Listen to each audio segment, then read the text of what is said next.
Really interesting day, guys. Fractional gains on the S&P here, but big moves in the bond market. Yeah, absolutely. And obviously the economic story is so crucial today when we look at the data that we got from ADP and from ISM. I'm also just focused on what we got from the Congressional Budget Office today, indications that the House passed big, beautiful bill, to use the president's term, would add $2.4 trillion to the deficit. Just interested, guys, how that's going to kind of color the job that the Senate has right now as it tries to piece together its version of that legislation, with the president's goal here of getting that bill on his desk by July the 4th, when I think we can call a wildly ambitious goal, but we see the Senate kind of working at it now, and I wonder the effect that's going to have on them as they kind of haggle over it and hash it all out. Yeah, David, I mean, you mentioned the weaker economic data. It was interesting that for a lot of the trading day, the S&P 500 was able to climb higher, even though it showed that economic data was weaker. But into the close now, you're starting to see the trade reflect that. Well, it's funny. It feels like the bond market and the stock market have been talking past each other for a while right now. And Romaine, that certainly was the story for the bulk of this trading session today. Absolutely. So we should point out there are some pretty big gainers, particularly when it comes to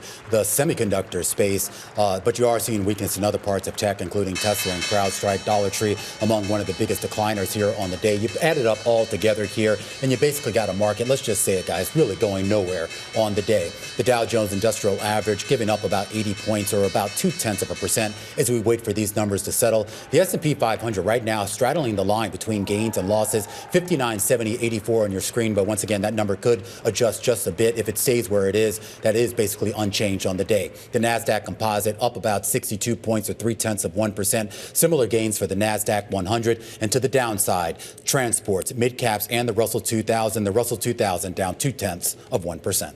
Romaine, as you say that, I'm looking to see sort of how much green there is on the screen, how much red there is on the screen. 241 of the S&P 500, 244, higher than they were at the beginning of the day. 257 of those stocks down, one unchanged. So a real mix in keeping with what you've been describing here, the way that the market is kind of muddled through today. Yeah, and let's put that in sector terms as well and take a look at this circle right here. You can see there's a lot of green. You have information technology, certainly a big proportion of that. What did the best on the day actually was communication services. You can see that green is a little bit brighter than the others. And then you have some sectors you don't necessarily always see leading also in the green. Materials and real estate. Real estate obviously makes sense with that big bond move. On the downside, you do have energy off by about almost 2% as a total sector. Utilities also in the red in a big way, off by about 1.7%, David. Let me take you through some of the gainers that I've been looking at today, starting with BKNG Booking Holdings. I love a Delaware-based holding company here. This owns Booking.com, Priceline.com, Kayak, and the rest. Obviously, we're focused on the way the travel companies are dealing with the economic uncertainty and the kind of contours of the trade war. JP Morgan maintaining it with an overweight, raising the price target there from 53.60 to 6,000. So one that I've been following this afternoon. All right, one other mover here on the day is Five Below. They dropped about 0.8% in the regular cash session. The share is moving even lower now in the after-hours trade after its earnings just crossed the wire. The company said the first quarter EPS did come in at about 75 cents a share. That is a beat, so that is certainly good. But here's your guidance going forward. For the second quarter, the company says it expects a range on EPS of 45 cents to 57 cents a share. The street on average was looking for 58 cents. So the high end of that range is below the average of street estimates. As for sales and revenue here, comp sales, excuse me, let me just go back to the full year here. They are providing a full year sales figure. Net sales 4.33 to 4.42 billion. That actually, believe it, is actually above its previous guidance that it had given of 4.2 to 4.33. So you add it up all together. You had a beat in the quarter, but the guidance going forward seems to suggest some weakness on the bottom line, though they do seem to be guiding a little bit higher on the top line. A lot of interest in those trendy fund and affordable finds at Five Below, it seems. Let me turn to another stock I've been watching today, but also over the course of the year. That's Netflix. We saw UBS raise its price target on Netflix to $14.50. UBS citing secular trends and competitive dynamics remaining supportive of Netflix's ability to drive stronger monetization and operating leverage. And just to give a little bit more color here, Netflix up 40%, nearly 40% this year. And I'll stick with companies based on the West Coast. Do Meta as my last gainer here.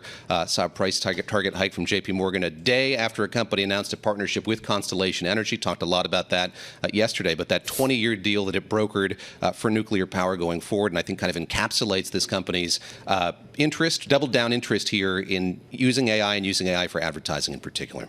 Okay, let's get to some of the decliners. CrowdStrike dropping over 5% today. This is a cybersecurity company that projected revenue for the current period that trailed estimates. They see sales for the second quarter will be as much as $1.15 billion, just slightly missing estimates of $1.16 billion. This, of course, was the first financial update since the company announced it would cut about 5% of its global workforce. Later in the trading day, we also got a headline out of this company that they said the DOJ and the SEC sent inquiries on firm accounting. The firm, though, said that they are cooperating with the inquiry, but that stock, again, down over 5% today. Dollar Tree was another company with a warning out today. They warned investors that their second quarter profit could be down as much as 50% from a year ago as it deals with tariff-related costs. Dollar Tree, not to be confused with Dollar General. Dollar General generates about 80% of sales from food and consumable goods, which are less reliant on imports. Dollar Tree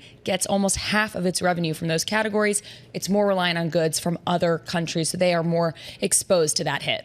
I do want to get to some other earnings. We just got through Five Below. Let's turn our attention to MongoDB coming out with their results. They boosted their full year adjusted EPS forecast. They also beat estimates. Their first quarter adjusted EPS came in at $1.06. The estimate had been for just 67 cents, so quite a beat there. You take a look at their full year adjusted EPS. They see it between $2.94 to $3.12. Previously, they had seen $2.44 to $2.62. So quite a big beat there. And you're certainly seeing that in the after-hour movement in the shares, up about 9% at the moment there.